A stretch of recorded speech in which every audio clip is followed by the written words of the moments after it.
here is the scary reality that most people ignore. It's not just about how much you sleep or the expensive cream you put on your face at night. The real damage is happening internally, on a cellular level, and it is being driven by the fuel you are putting into your tank 3 times a day. You might think you are eating okay, but there are specific foods that act like an accelerator pedal for the aging process. They don't just make you look older, they stiffen your arteries, fog your brain, and degrade the collagen that holds your skin together. Today, we aren't just listing bad foods, we are going to walk through the 5 specific dietary mistakes that are biologically aging you faster than your actual birthday. We are going to look at the chemistry of why this happens, and if you cut these out, you might just find that the face in the mirror starts looking a little more like the one you remember. Let's get into it. The first offender is one you probably suspect, but the way it damages you is much more aggressive than just gaining weight. We have to talk about sugar, specifically how it creates something called ages. I want you to picture a piece of white bread left in the toaster too long. It turns brown, hard, and brittle. That chemical reaction where the sugars bind to proteins and harden is exactly what happens inside your body when you eat too much sugar. I remember talking to a friend of mine. Let's call him Mark. Mark was the guy who always had energy, but he had a serious sweet tooth. He'd start his day with a healthy muffin and a sweetened latte. By 2 p.m., he looked exhausted. His skin looked dull, almost gray. He thought he just needed more coffee. What Mark didn't realize was that the excess glucose in his blood was attaching itself to the collagen and elastin in his skin, the very proteins that keep you looking youthful and bouncy. This process is called glycation. When sugar binds to these proteins, it forms advanced glycation end products, which ironically acronyms to AGEs. These AGEs turn your flexible, youthful collagen into rigid, brittle structures. Think of it like a rubber band. A new rubber band is stretchy and snaps back. An old, dried-out rubber band cracks when you pull it. Sugar turns your skin into that old rubber band. It makes you prone to wrinkles and sagging because the structural integrity of your skin is literally snapping under the pressure. And it's not just your face. This stiffening happens in your arteries too, making your heart work harder. So when we say sugar ages you, we mean it turns your soft, flexible body tissues into hard, brittle ones. Now, moving away from the obvious sugar, let's look at something usually seen as a savory treat. We need to talk about processed meats. The bacon, the pepperoni, the deli ham. There was a time when I thought grabbing a turkey sandwich from the deli was the smart lunch option. It felt light, it was high in protein, and it wasn't a burger. But I noticed that after weeks of doing this, I felt puffy. My rings were tight on my fingers, and my face looked swollen. It wasn't fat, it was inflammation. The problem with processed meats isn't just the meat itself, it's the preservation method. These foods are loaded with sulfides, nitrates, and a massive amount of sodium. Nitrates are preservatives used to keep the meat pink and prevent bacterial growth. However, when they enter your body, they can convert into nitrosamines, which are carcinogenic. But regarding aging specifically, these compounds trigger widespread inflammation. Chronic inflammation is essentially the body being on high alert, constantly fighting a fire that never goes out. This uses up your body's resources and accelerates cellular decay. Furthermore, the high sodium content acts like a dehydration pump.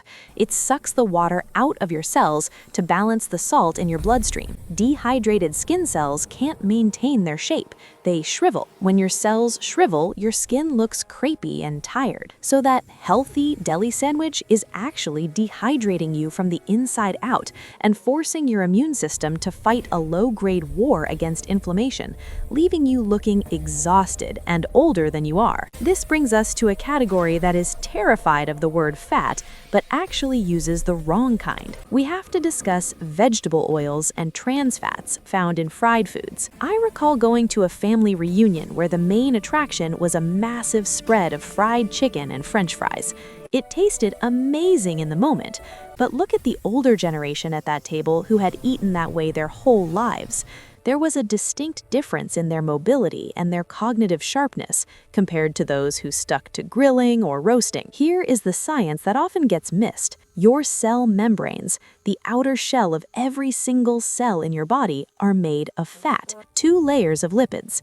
When you eat healthy fats like olive oil or avocado, those membranes stay fluid and flexible, allowing nutrients to get in and waste to get out easily. But when you consume industrial vegetable oils like soybean or corn oil or trans fats found in fast food, your body incorporates those rigid, unstable fats into your cell walls. This creates stiff cells.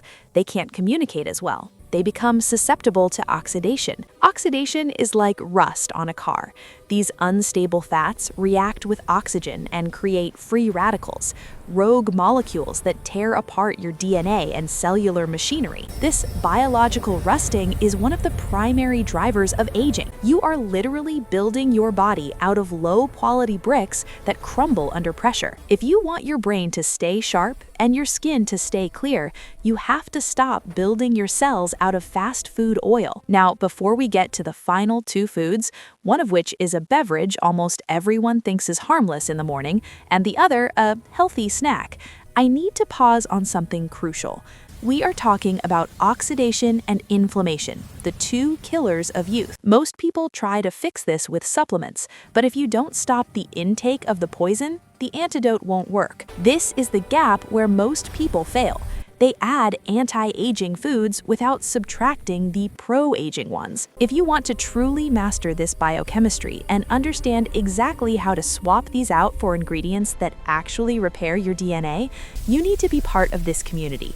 We dive deep into the specific protocols that turn the clock back. If you haven't already, make sure you subscribe because the next few videos are going to focus on the repair phase, and you do not want to miss the specific combination of spices that can reverse some of this damage. Okay, back to the list. Number 4 is one that hurts to hear because it's a daily ritual for millions: agave nectar and healthy syrups.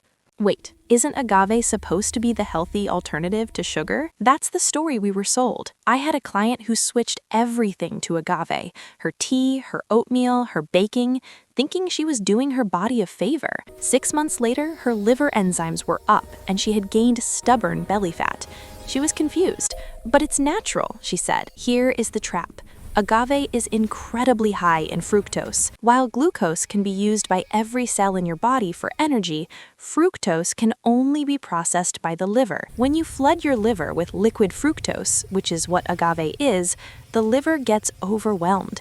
It can't burn it all as energy, so it immediately turns it into fat. This leads to non-alcoholic fatty liver disease.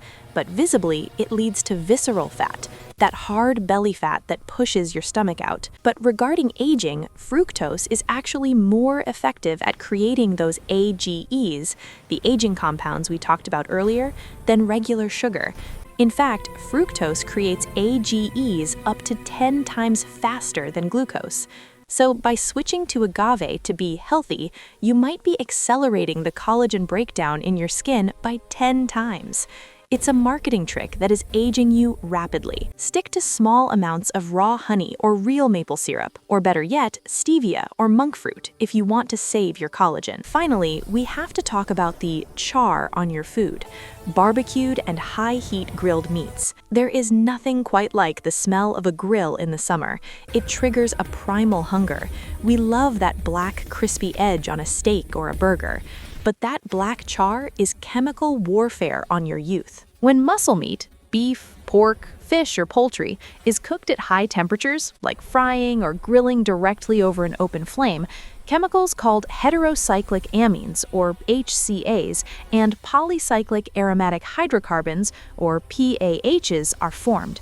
These are mutagenic. That means they have the ability to change your DNA. When you consume that charred piece of meat, your body has to detoxify these compounds. This uses up your body's stores of antioxidants. You know, antioxidants, the good guys that keep us young. Well, if they're busy fighting off the toxins from your burnt toast or charred steak, they aren't available to protect your skin from the sun or your brain from stress. You are depleting your defense systems. Over time, this DNA damage accumulates, leading to premature aging of the organs. You don't have to give up grilling entirely, but marinating your meat in acidic bases like lemon juice or vinegar before cooking can actually reduce the formation of these chemicals significantly, and maybe just cut off the burnt parts. So, where does this leave us? We've got sugar stiffening our collagen like old rubber bands, processed meats dehydrating us and causing inflammation, vegetable oils rusting our cells from the outside in, agave nectar overloading our liver and accelerating wrinkles, and charred meats depleting our antioxidant reserves. It sounds overwhelming, but the body is incredibly forgiving. If you stop adding the fuel to the fire dies down. Your cells want to repair themselves. They just need a break from the onslaught. Start by removing just one of these categories this week. Maybe swap the deli sandwich for a chicken salad. Swap the agave for monk fruit. Watch how your energy changes. Watch how your skin looks in the morning. But removing the bad stuff is only half the battle. You have to put the right stuff back in to catalyze the healing. There are specific power combinations in your spice cabinet that act almost like medicine to lower that inflammation we just talked about. In fact, there is one very common kitchen spice pairing that, when mixed incorrectly, can actually cause a toxic reaction, but when used right, is a powerhouse for your blood sugar. You absolutely need to know the difference before you try it. Click on this video right here. Mixing cloves with cinnamon this way can trigger irreversible body reaction. It's going to explain exactly how to use these spices safely to supercharge your anti-aging routine. I'll see you over there.